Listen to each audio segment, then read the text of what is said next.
प्यारे अधिवक्ता साथियों, आप सभी लोगों ने आज सभी लोगों को हमारा जय सिया राम। दिन शुक्रवार लगभग बीतने को है। 5 मिनट बाद आज परमात्मा की कृपा से हम उसी डे बाय डे बैठ गया है आप लोगों के लिए वीडियो रिकॉर्ड करने के लिए। तो आज भी शुक्रवार ही है, सैटरडे लगने वाला है और सैटरडे को 22 तारीख है। ताकतवर सैटरडे है। आप इसमें महसूस करेंगे पूरे सैटरडे, यानी अभी थोड़ी देर बाद 5 मिनट बाद से लेके रात के 12 बजे तक ताकतवर इसलिए है क्योंकि 22 तारीख 4 का अंक है और सैटरडे में राहु समाया है। राहु अगर 4 का अंक पा जाए तो बारूद हो जाता है। और प्रयागराज में आज की डेट पर यानी शुक्रवार के दिन डीजीपी प्रशांत कुमार का दौरा था।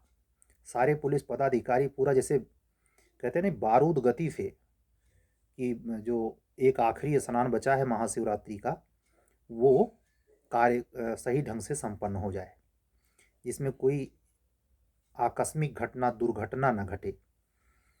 आपने आज दिन में हमारी एक स्क्रीन रिकॉर्डर की वीडियो 5 मिनट की देखी होगी, जिसमें पुराना एक ऑडिट रिपोर्ट अभियोजन निदेशालय का मिला जो 1 अप्रैल 2024 का है, जिसमें वो सरकारी डाटा दिया गया है कि कितने पद खाली हैं विभाग में और कितने प्रमोशन से भरे जाने हैं या इत्यादि।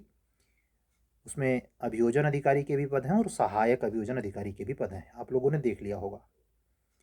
हम आज की इस वीडियो में थोड़ा सा इस पर बात करेंगे और इससे संभावित वैकेंसी के गुणात्मक परिवर्तन या गुणात्मक वृद्धि के ऊपर एक संभाव्यता क्या बनती है उस पर भी बात करेंगे।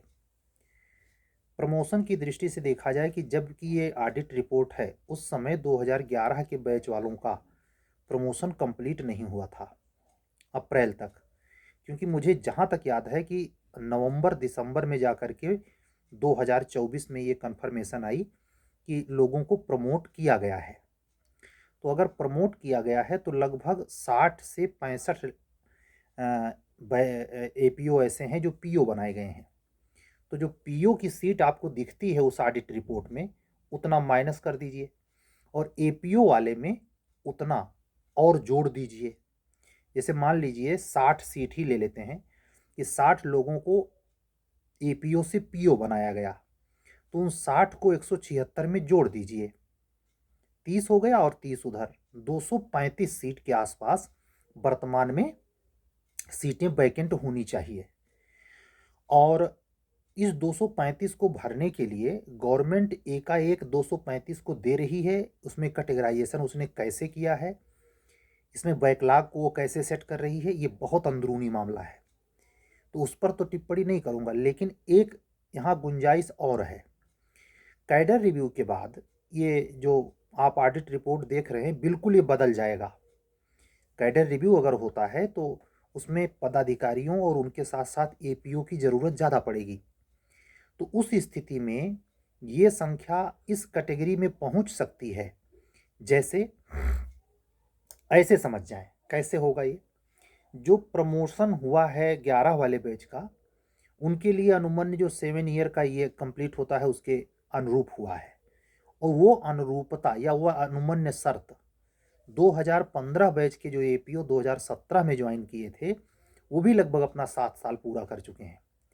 तो उसके शुरुआती जो शेष प्रमोशन जो ऑडिट रिपोर्ट पीओ की पोस्ट दिखाई दे रही है उसमें से 60 निकालिए और उसमें से जितना बचता है सबका अगर गवर्नमेंट प्रमोशन कर दे, कब, इसने नहीं लेकिन इलेक्शन के जस्ट पहले यानी 2026 में, तब जाकर के कहीं 230 से ज़्यादा सीट जितने लोगों को प्रमोट कर देगी। मान लीजिए 150 लोगों को प्रमोट करती है तो 230 ये और 150 और, तो 230 और 150 अगर जोड़ दीजिए तो 70 इधर हो जाता है और लगभग 75 उधर। वही ठीक 372 जो सीट आई थी वो टोटल। ये उन स्थितियों में 372 आ सकती है जब इधर 25 में एग्जाम होवे न करे, वैकेंसी निकाली ही न जाए और ये 2026 लास्ट में आए, तो ऐसा तो बिल्कुल नहीं होने वाला। इसलिए मुझे अपनी ही बात के उस को मैं मजबूती से रेखांकित करना चाहूँगा कि ये 2 बार में मतलब एक बैकलॉग की वैकेंसी, जनरल की वैकेंसी इस साल इस सेशन में 2024-25 में निकाल के भर ली जाए, और जब तक ये भरा जाएगा तब तक 26 का आखिरी आ जाएगा, और 26 के आखिरी में इलेक्शन में दिखाने के लिए फिर एक बार आ जाए। यानी ये पॉसिबिलिटी ऐसी बनती है कि 2025 में भी विज्ञापन देखने को मिले और 2026 में भी देखने को मिले। अब ये सरकार के ऊपर है, और अगर सरकार बहुत त्वरित गति से निर्णय ले रही है, इतना उसके खजाने में पैसा है जैसा कि मुझे मुश्किल लगता है, कैडर रिव्यू को इज्जत दे रही है, तो वो 300 का जो ऊपर का आंकड़ा 372 आई थी वो भी शायद कुछ बढ़ के आ जाए। तो सरकार की दृढ़ इच्छा शक्ति पर निर्भर करेगा। यही इतनी बात उस स्क्रीन रिकॉर्डर में मैं तुरंत नहीं कर सका था, आप लोग इसको समझ सकते हैं। इसमें मैं किसी वीडियो में परिकल्पनात्मक या रोचकता या बार बार वैकेंसी की बात करके चैनल का सब्सक्राइबेशन बढ़ाने की इच्छा नहीं रखता। ये तार्किक बात वो हर बच्चा सोच रहा है जो 2022 में ओवर एज होने को है, 23 में ओवर एज हुआ, 24 में ओवर एज हुआ, और 25 चल रहा उसमें ओवर एज होने वाला है।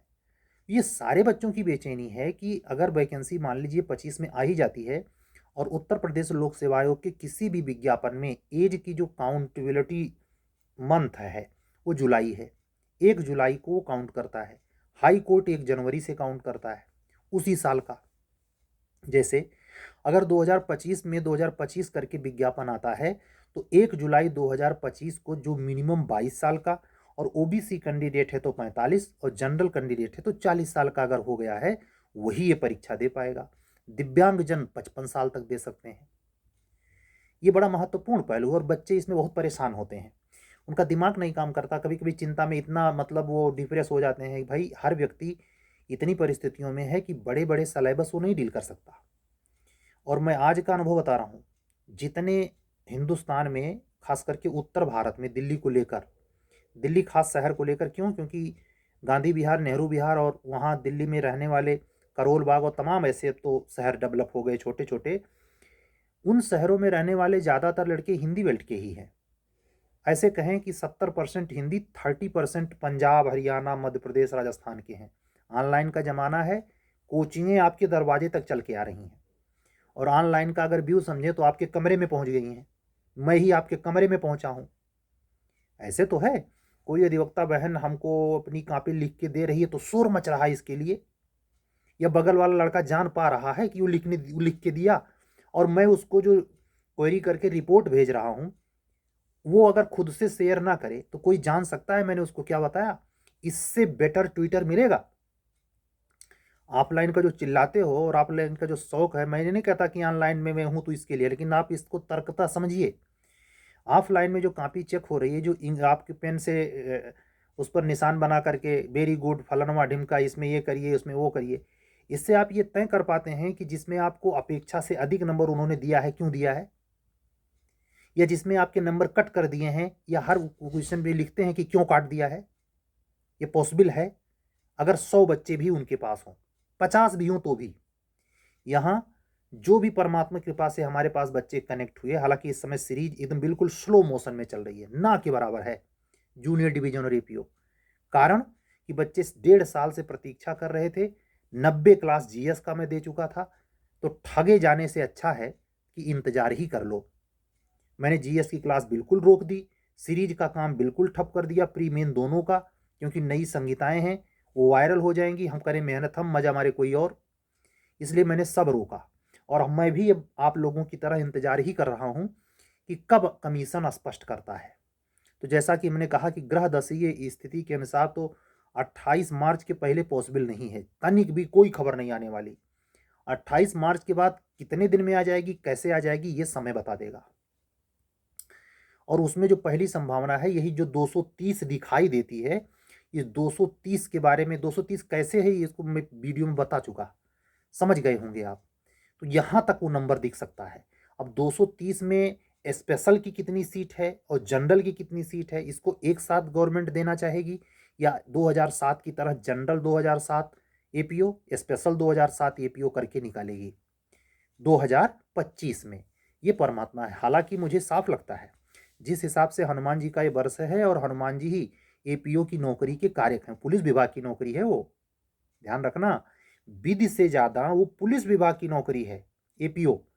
और वो जिसका मंगल भाग्येश होगा, यानी जिसके भाग्य का कारण मंगल होगा, धन का कारण मंगल होगा, उसकी बहुत बड़ी संभावना है कि वो इस बार नौकरी ले ही गिरे एपीओ में। क्योंकि मंगल भगवान की बगैर कृपा दृष्टि से आपको एपीओ की जॉब नहीं मिल सकती, और शनि भगवान की विशेष कृपा दृष्टि के बगैर जुडिशरी की जॉब नहीं मिल सकती। बड़ा स्पेशल रोल है। हायर जुडिशरी में सिर्फ शनि से नहीं काम चलेगा, शनि और गुरु दोनों का स्ट्रांग होना जरूरी है, तब आपको उच्चतर न्यायिक सेवा मिलती है। ठीक है, तो ये छोटी सी बात थी, छोटी सी वीडियो में मैंने समझाई। आप लोगों से रोज की तरह फिर भी कहूँगा, अपनी पढ़ाई में सातत्यता बनाए रखिए, बहुत शिथिल मत पड़िए। मैं जैसा कि 4 वीडियो पहले में कहा, यहीं रहते हुए, हर गतिविधि से वाकिफ होते हुए, प्रयाग के उस प्रांगण क्षेत्र में मैं नहीं पहुंच सका, हमारे खुद रिलेटिव आके स्नान करके गए, लेकिन मैं खुद नहीं पहुंच सका। क्यों? ये जिम्मेदारी पूर्वक आपके साथ जुड़ा हूं, अपने भविष्य की चिंता है, और आप लोगों के जो कर्तव्य दायित्व मैंने अपने ऊपर लिए हैं, उसका क्रियान्वयन सही से हो जाए, उसमें हमारा चिंता रहता है। बिल्कुल समय नहीं है। तो अगर आप व्यस्त हो जाएं, चाहे पढ़ने में, चाहे कोई काम करने में, चाहे धन का उपार्जन करने में, इन 3 के अलावा एक और सेक्टर है जो हेल्थ से रिलेटेड है। मान लीजिए आप दौड़ लगा रहे हैं, व्यायाम कर रहे हैं, तो उसका समय भी व्यर्थ का समय मत माने। या आप किसी ऐसे क्लोज से, माता पिता से, या कोई प्रेमिका भी आपकी हो सकती है, प्रेमी भी हो सकता है, जो अफड्डर किस्म का ना हो, अगर उससे आप बात करके थोड़ा चार्ज हो जाते हैं कि आपको पढ़ने की फिर साहस, हिम्मत, प्रेरणा मिल जाती है, तो वो ठीक है, अन्यथा वो बात अनर्गल प्रलाप है, आपका समय नष्ट करेगी। इससे बचें। और आप अगर अपने समय को सुनियोजित करके इस रूखे सूखे समय में, जब बिल्कुल सुस्ती ढिलाही चल रही है, अगर कच्छप गति से भी चलते रहे, तो आप ही वो शेर होंगे, आप ही वो कच्छप होंगे जो खरगोश को पराजित कर दिया था। और अगर आपने यहाँ खरगोश की तरह स्वयं सुस्ती दिखाई, यानी बिल्कुल पढ़ना बंद कर दिया, कुंभ मेले में खाली स्नान कर या करवा रहे हैं, समय ऐसे गुजार देते हैं, किताब की तरफ ध्यान ही नहीं देते हैं, आपको नई संहिता से कोई मतलब ही नहीं है, सब फेंक लग रहा है, सब भ्रष्टाचार लग रहा है, तो ये यकीन से कह रहा हूँ, अंत में आपका रिजल्ट नहीं होगा पॉजिटिव। आप खुद अपने कर्म से अपना भाग्य निर्माण कर रहे हैं। तो ये समय यही है, और इसलिए इस छोटे से ऑडिट रिपोर्ट से आपको प्रामाणिकता मिली होगी। आपने देखा होगा कि नहीं सर जी बिल्कुल सही कह रहे हैं, ऐसे ऐसे सीटें वैकेंट हैं। तो ये सब मनोदशाएं, मन परिस्थितियाँ आपके भीतर जो चल रही हैं, उसको थोड़ा संबल देता है। ये घटना छोटी सी है, तमाम लोग, तमाम संस्थाएं उसकी व्याख्या करेंगी, तमाम यूट्यूबर अपनी बात बताएंगे, मुझे उसके पचड़े में नहीं जाना। हमारा बस एक मनोरथ है कि यथाशीघ्र वैकेंसी दोनों आ जाए, कम से कम एक आ जाए, चाहे एपीओ की आ जाए, चाहे जे की आ जाए। मैं कोई कयास नहीं लगा रहा कौन पहले कौन बाद में, कोई भी आ जाए भाई। बच्चों का जो एक एकदम शून्य स्थिति सी हो गई है, निराशापूर्ण माहौल है, उसमें थोड़ा रंगत आ जाए, और वो पढ़ने लगेगा तो धीरे धीरे करके मान लीजिए एपीओ ही पहले आ जाती है। एक बात कहता हूँ, तो उस एपीओ की तैयारी के दरमियान पता लगा कि प्री की हम तैयारी कर ही रहे थे, इतने में पीसीएसजे की भी वैकेंसी आ गई। ये पॉसिबल है आने वाले समय में। तो इसलिए आप अपने मन को केंद्रित करके पढ़िए, बस इतना ही। आप सभी लोग समझदार हैं, विद्वान हैं। ये थोड़ा है कि आपको काखा काखा बताना है, हर चीज़ आपको कहनी पड़े। आप अपने भाग्य के बारे में, अपने किस्मत के बारे में इतने होशियार हैं कि अगर आपने इस पीरियड में पढ़ के अगर सक्सेस नहीं पाई, तो आप बाद की प्रताड़ना, व्यंग और जो सामाजिक ताने होते हैं उसको झेलने के लिए तैयार रहिए। कोई आपको ज़बरदस्ती आके मारने पीटने नहीं लगेगा, लेकिन हमेशा ध्यान दीजिए कि एक मान प्रतिष्ठा से जीवित जीवन सबसे बड़ा दुर्भाग्यशाली तब होता है जब कदम कदम पर उसको अपमानित दृष्टि से देखा जाता है। एक सम्माननीय व्यक्ति के लिए अपमानित होना मरने से ज़्यादा बदतर स्थिति हो जाती है। ठीक है। और आज का जगत और न्यायिक पेशा क्या है? सम्मानपूर्ण जॉब है। आप न्यायिक पेशा में ही क्यों आना चाहते हैं? क्यों नहीं आप बीटेक करके इंजीनियरिंग साइड, डॉक्टरी साइड में गए, टीचिंग साइड में क्यों नहीं गए? क्योंकि वहाँ उतना सम्मान नहीं मिलता, वहाँ उतनी शक्ति का वैल्यू नहीं है, आपके जॉब में है। तो उसके जो भूख है, यानी आप किस न्यूट्रॉन, प्रोटॉन, इलेक्ट्रॉन के घनीभूत पिंड हैं, आप इसी न्याय के, शुचिता के, गरिमा का मतलब सम्मान, डिग्निटी, उसके पिंड हैं, तब आप इस सेवा में आना चाहते हैं। तो अगर इसके पिंड हैं, तो अगर आपको कोई रोज कहे का हो भैया बहुत जज की तैयारी करते या काब है, अब प्रैक्टिस ये करत है का, अच्छा, या फलनवा ढिमका, ऐसे हमारी देवता बहनें व्यंग की शिकार अपने पति से भी होती हैं, अपने क्लोज रिश्तों से। अरे जिंदगी भर पढ़बे करेगी, क्या करेगी पढ़ के, फलनवा ढिमका। तो ये सब बातें चुभती हैं। और खास करके पति, अपने परिवार का कोई व्यक्ति जो खून के रिश्ते से जुड़ता है, वो जब व्यंग मारता है तब उससे घुसता हुआ चला जाता है। जैसे मतलब वो समझ लीजिए कि बात की बात का घाव कितना तगड़ा होता है, उतना तलवार का घाव नहीं होता जो बाणी का घाव होता है। इसलिए कहता है बाणी में संयम बरते। लेकिन जो उजड्ड टाइप के लोग होते हैं, जो परिवार में पर संतापी दृष्टि के होते हैं, जो ईर्ष्या से भरे होते हैं, जिनको यही मजा आता है चाहे उनका खुद का पैजामा फटा हो, ऐसी तमाम स्त्रियां मिलेंगी जो कुलटा नारी हैं, लेकिन वो चरित्रवान स्त्री पर ठप्पा लगाते हुए जा रही हैं। हर स्त्री के ऊपर टीका टिप्पणी करना उनकी आदत में शुमार है। रिश्तेदारी में ये तमाम देखने को मिलता है। उनका एक ही काम है, अगर वो 4 लड़कों की माँ है और संजोग से उनका पति धनवान है, मतलब उनको जेवर वगैरह मिल गया है कायदे का, तो ये बेसुरापन आप देखिए, पशुतापूर्ण। वो अपने आप को पता नहीं का समझेंगी, और अगर आप कहीं सक्सेस आपको नहीं मिली है तो आपको वो मतलब लात का लतेर की वैल्यू भी नहीं करेगी। आप कितनों पढ़ी लिखी हों, कितनों कानून जानती हों, उसकी अपनी जमात है, अपनी धौंस है, अपनी सब कुछ है। तो वो सब बहुत अखरता है। खास करके जो लाइफ जी रहा होता है उसका एक नेभर होता है। हर व्यक्ति का अपना नेभर लाइफ है, जिनके साथ वो घुस गली मोहल्ले टोले में, जहाँ जिस मकान में रहता है, आस पड़ोस के लोगों से उसका एक टर्म्स होता है, और उसमें उस टर्म्स में एक डिग्निटी काम करती है। अगर आप सक्सेस पा गए तो वही लोग जो आपको इतने नीची है दृष्टि से देखते हैं, वही आपको बिन बुलाए सैल्यूट मारेंगे। अगर आप मुड़ियाए चले गए, आंख नीचे किए चले आए, ध्यान नहीं दिया, तो जोर से पुकार के नमस्ते आपका करेंगे। लेकिन अगर आप सक्सेस नहीं पाए तो आपको कोई लोड नहीं लेगा, यहाँ तक कि आपको भगवान न करे कभी चोट चपेट लगे, आप चोट चपेट में आ जाएं तो भी आपको लोड नहीं लेगा आदमी। ये दुनिया है। और दुनिया की छोड़िए, अपने परिवार के लोग नहीं लेंगे। वो 2 कारण बनता है। इस सेक्टर एरिया में अगर आप करप्टेड आदमी नहीं हैं तो बहुत पैसा तो अर्जित नहीं कर सकते, लेकिन डिग्निटी जो आपकी है, पहचान गरिमापूर्ण, वो पावरफुल और साथ सम्मानपूर्ण हो जाती है। जज की कुर्सी पे कोई भी व्यक्ति बैठेगा, कितना भी करप्टेड क्यों ना हो, लेकिन सबसे पहले वो जज होता है, इसलिए उसको सम्मान दिया जाता है। ऐसे ही कोर्ट साहब लोगों का है। कचहरी में चले जाइए तो खास नहीं वैल्यू पता चलता, उनका चैम्बर तक बेचारे का अलाट नहीं है, इसके लिए वो लड़ाई लड़ रहे हैं। लेकिन फिर भी ना कुछ मिलने से बेहतर है कि एक राजपत्रित अधिकारी का दर्जा है, और कोर्ट के काम के लिए वो एक अभियोजक की हैसियत से राजपत्रित पदाधिकारी है। तो आप चाहे जिला जज की तैयारी कर रहे हो, अपर जिला जज की तैयारी कर रहे हो, चाहे एपीयू की तैयारी कर रहे हो, आप हमारे चैनल से जुड़ने के लिए स्वतंत्र हैं। हमारे चैनल पर आप नए हैं तो चैनल को सब्सक्राइब करें, लाइक करें। इस समय हायर जुडिशरी बिहार, राजस्थान और हायर जुडिशरी यूपी और दिल्ली का मेंस का सीरीज चल रहा है बेसिकली, लेकिन इसमें कुछ स्तर पर जूनियर डिवीज़न की भी कुछ कापियाँ मेरे पास हैं, लेकिन बिल्कुल ठप सी हैं, मैंने जानबूझ के रोक रखा है। मुझे ये तय करना है कि ये हाई कोर्ट या कमीशन कितना डिले कर सकता है, तो थोड़ा सा वेट करें, लेकिन सतर्क निगाह बनाए रखें। आज की वीडियो बस यहीं तक, कल फिर मिलेंगे। आप सभी अधिवक्ता साथियों का ऐसे ही साथ बना रहे।